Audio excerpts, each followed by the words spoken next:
جسے کوئی نہیں جانتا اسے رب جانتا ہے، خود کو اکیلا نہ سمجھ وہ سب جانتا ہے۔ اگر مانگنا ہی ہے تو اس خدا سے مانگو جو زباں پہ آنے سے پہلے دعا کی وجہ جانتا ہے۔ سچے دل سے اگر یقین کر لو اس بات پر کہ وہی ہوتا ہے جو رب چاہتا ہے، تو جو کچھ بھی آج تک آپ کی زندگی میں ہوا ہے اس سے بہتر کچھ ہو ہی نہیں سکتا تھا، کیونکہ میرا رب جو کرتا ہے بہترین کرتا ہے، اور آپ چاہ کر بھی اس کی مصلحت نہیں سمجھ سکتے۔ آپ نہیں سمجھ سکتے اس کی مصلحت جب تک وہ خود ظاہر نہ کر دے۔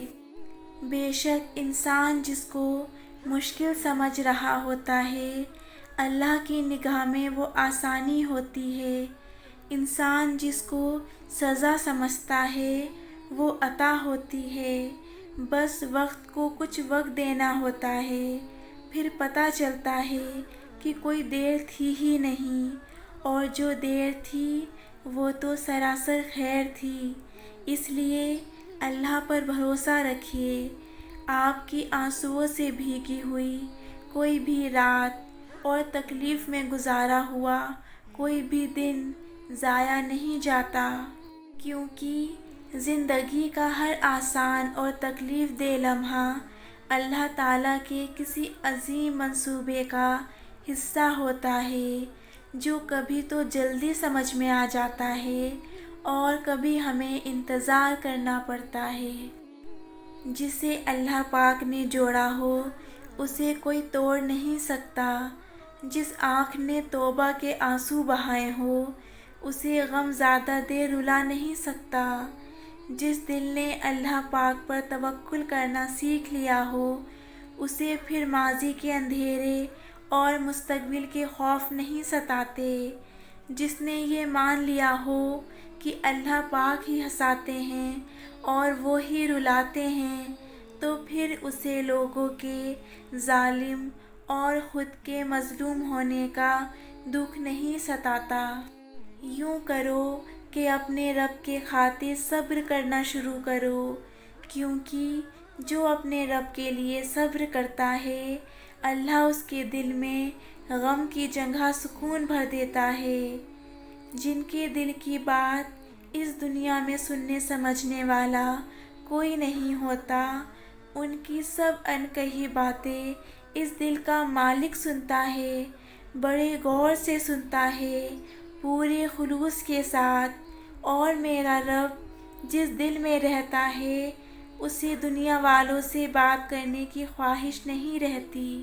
انسان جب اچھا سوچتا ہے تو اللہ خود ہی راستے بنا دیتا ہے اور مشکلیں آسان کر دیتا ہے۔ تمہارا رب جس چیز کو تمہارے قریب کر دے اس میں حکمت تلاش کرو، اور جس چیز کو تم سے دور کر دے اس پر صبر اختیار کرو۔ اللہ کے فیصلے کو سمجھنا انسان کی سمجھ سے باہر ہے۔ کبھی کبھی انسان بہت بے بس ہو جاتا ہے، چاہ کر بھی اسے خاموش رہنا پڑتا ہے۔ وہ صبر سے کسی معجزے کا انتظار کرتا ہے، نم آنکھوں سے اپنے رب کی رحمت کا منتظر ہوتا ہے، اور پھر قرآن سے اللہ کا جواب آتا ہے کہ اور جلد ہی آپ کا رب آپ کو اتنا دے گا کہ آپ خوش ہو جائیں گے۔ تم وہ مانگتے ہو جو تمہیں اچھا نظر آتا ہے، اور اللہ تمہیں وہ دیتا ہے جو تمہارے لیے اچھا ہوتا ہے۔ دعاؤں کی قبولیت پہ کبھی شک نہ کیا کرو، کیونکہ بے شک وہ رب ہی جانتا ہے کہ اس کے بندے کو کب، کہاں اور کیا عطا کرنا ہے۔ یہ کانٹے، یہ دھوپ، یہ پتھر، ان سے کیسا ڈرنا ہے۔ یہ کانٹے، یہ دھوپ، یہ پتھر، ان سے کیسا ڈرنا ہے۔ راہیں مشکل ہو جائیں تو چھوڑی تھوڑی جاتی ہیں۔ اسی طرح کی اور ویڈیوز کے لیے میرے چینل کو سبسکرائب کرنا نہ بھولیں۔